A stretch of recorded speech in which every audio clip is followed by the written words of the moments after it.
درود دوستان، امید هستم کشور عراق شهر بصره 3 سال است که در این کشور مشغول به کار هستم در زمینه ساختمانی و صنعتی، فقط سیویل.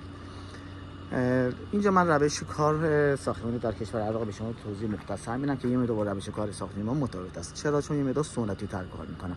همونطور که مشاهده می‌کنید یه واحد 300 متری هستش که فونداسیونش بتون ریزی انجام شده، کرسی چینی انجام شده، پرایمر یا فاینال کوت انجام شده.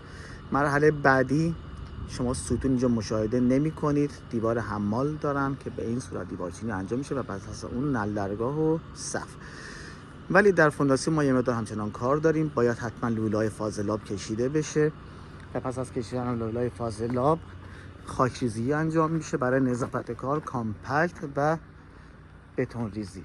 بتون ریزی فاینال هستش برای فونداسیون و شروع به کار دیوار چینی.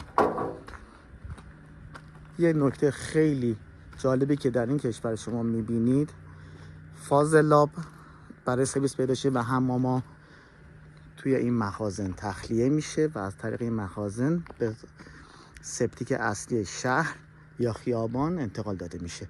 روش کارش یه مقدار متفاوت هستش، راحت‌تر هستش، ولی یه مقدار استانداردهایی که نیازه رعایت نمیکنن، ولی سرعت کارشون خیلی بالا هستش.